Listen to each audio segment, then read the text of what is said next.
The sunlight creeping through the blinds forces me awake. The light burns my eyes. Groggily, I gently release myself from Natsuki's arms. Peering at the clock, I realize it's almost midday.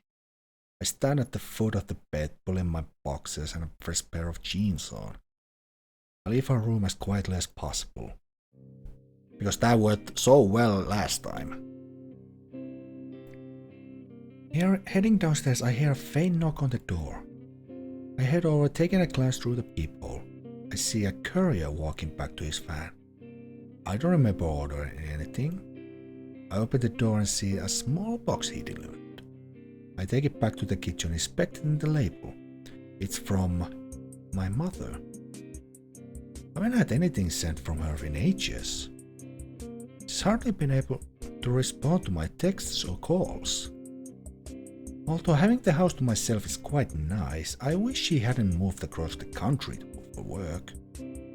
Moving to the counter, I start boiling a pot of coffee. I take my box cutter knife from the drawer and slice along the taped edge.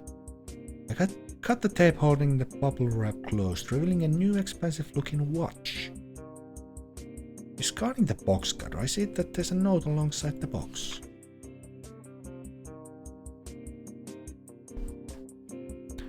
Son, I know it's been a while since we've spoken, and for that I apologize. Your father and I have been promoted at our firms, on our whatever firms, making our schedules much stricter, which means I have been totally unable to return your calls. On top of this, our promotion have made our position here permanent. While we're gone, the house will now be your responsibility entirely to look after. I hope that you will have a chance to visit us when the school year is over. We do miss talking to you. And while I'm sure this will be a long overdue, I spoke with Sayori's mother of what happened today. I'm terribly sorry you had to see what you did, but we are both extremely proud of you how you handled it. So consider this a gift from your father and I. Hope to speak to you soon. Love, Mom and Dad. I wonder how they'll reach me when I tell Natsuki's living with me. Or how they react. Who am I kidding? They'll just be happy I finally have a girlfriend. I remove the off-white box from its packaging.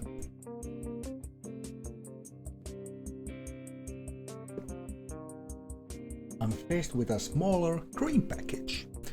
That must have been quite a promotion. I delicately flip open the lid. The watch's glare is nearly blinding. I lean back in my chair, staring at the glimmering timepiece. Oh wow, Lopsa. Huh? Who's that from? My parents. Whoa. Natsuki can't take her eyes off the box. I can't blame her. The golden face and band are enough to entrance anyone. I close the box carefully. Natsuki pours us both a coffee. She joins me at the table, gently placing my mug in front of me. Why is she wearing my clothes? She has her own clothes now, here. Are they still in the suitcase or something? She technically doesn't have a reason to wear my clothes, not that I mind. Thanks, Natsuki. She nods and takes a sip from the mug. So do your parents usually send you such fancy gifts? Not like this, but they got promotions, I guess. Where are they anyway? Well, they both had to move because of their jobs last year. They're fine. They're fine with letting me stay here until I'm done with high school. After that, I basically gotta get a job ASAP.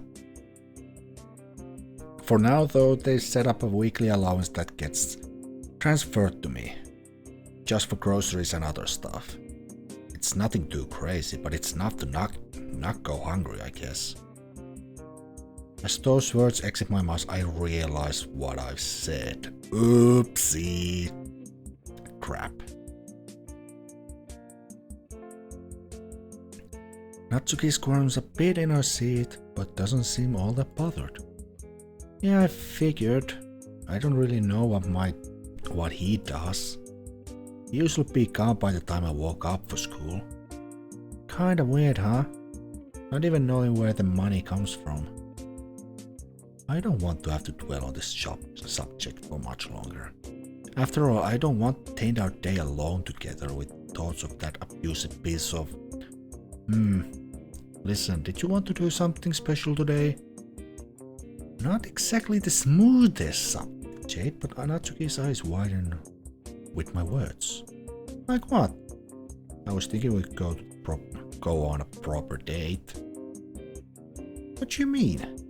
I want to take you out to do something. Just the two of us. How's that sound? Oh, well, that sounds great. What do you have in mind? Well, there was the cafe, it's not too far away, and the pastries were delicious. I was thinking we'd go back to the cafe. I really liked the place, looked like you did as well. It was really nice, if you forget about the whole thing with Yuri. Wanna go get ready then? Sure. We must protect that smile, that innocent smile. Natsuki immediately slides out of her chairs and books it upstairs. I can't help but laugh, it's genuinely adorable. I take our mugs to the sink and wait Natsuki's return. She's in the bathroom, probably fixing her hair or something. I put on fresh pants and a shirt.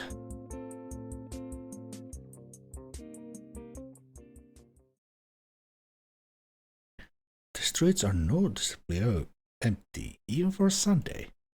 I pull open the glass door to the cafe, letting Natsuki hop into the building, with the expression of utter glee painted across her face. What? Ladies. I'm interrupted by a hard slug into my shoulder. Ow. What the hell? Natsuki flashes a quick grin, winking at me from inside the building. I shake my head as I step inside. If I go find a table host, you can order.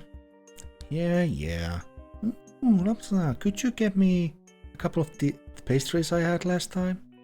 I really liked them. Okay, sure. Anything else? Maybe a drink too? Something sweet. Natsuki sits herself at a booth beneath the back of the cafe. I order both of us the same pastry, getting Natsuki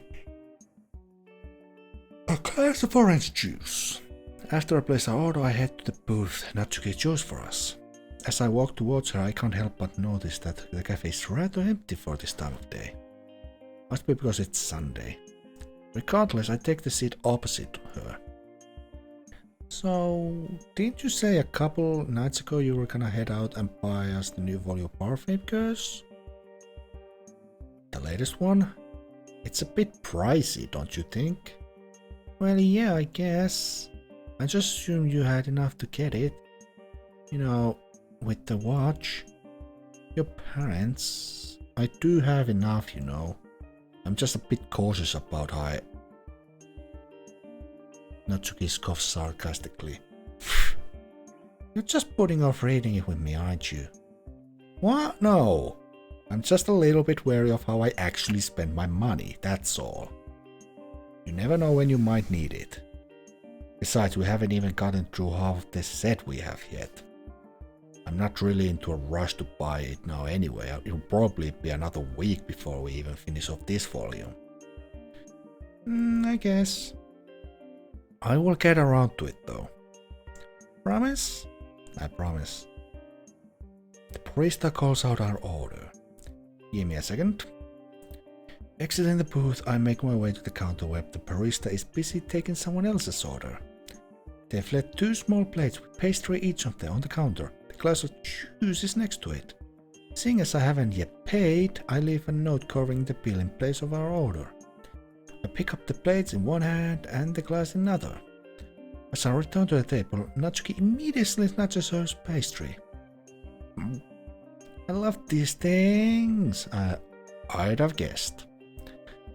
Natsuki already wolfed down the whole thing in only a few quick bites. She's completely oblivious how quickly she was eating. I glance her a quick grin before taking a bite out of my own pastry. It's delicious. Natsuki, her eyes wide with that time, leans over the table and attempts to take a bite from my pastry. I instinctively pull back, holding the pastry out of reach. Hey, leave mine alone. Fine. She returns to her seat. I return to mine. Hurriedly, I munch down the rest of my pastry quickly.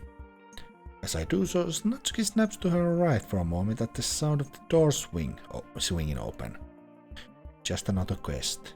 She turns back to me, bringing the orange juice to her mouth and taking a sip. Thanks, Lopsa. It's no problem. Anything for you. She grins at me. A few awkward moments pass as she gulps down her orange juice in silence. Ready to go? Just about, yeah. We both slip out of the booth simultaneously and neatly stack the plates and the glass for the barista. I hold open the door for her and we make our way back into the street, hand in hand.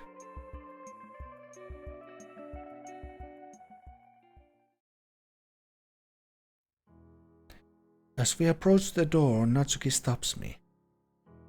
Lopsa, thanks for taking me out. It really means a lot to me. I love you. I love you too.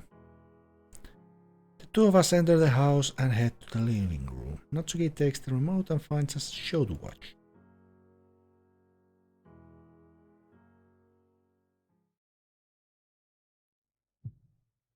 Hey, are you hungry yet? I look at the clock. Somehow hours have passed without my knowledge. Not really, are you? Nah, I ate way too much at the cafe. Hehe. I am a little thirsty though. You want me to fix us a drink? Natsuki nudges her leg and removes the head from my shoulder. Yeah, thanks. I head to the fridge, take one of the remaining bottles of wine and pour both of us a healthy glass.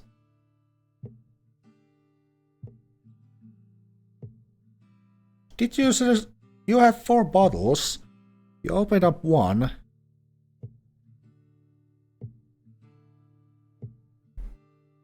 I'm not gonna even question it anymore.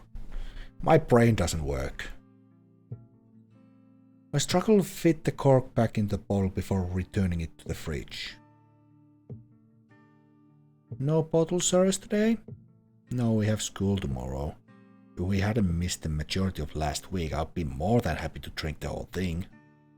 I can imagine tomorrow will be an easy day.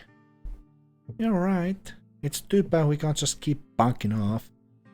I know it'll be hard to get used to attending classes again.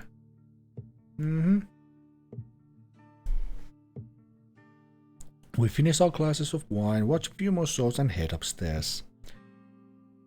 I think I'm just gonna shower now. It should save a bit of time in the morning. Natsuki heads to the en-suite bathroom while I head to the main.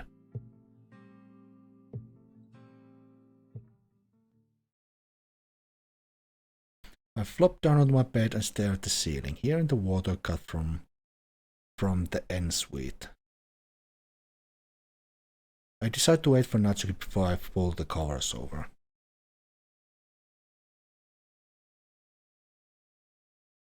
Lopsa? I stand up and see Natsuki in her towel. I can hardly see her in the moonlight. Natsuki throws her towel to the floor, pushing me back onto the bed.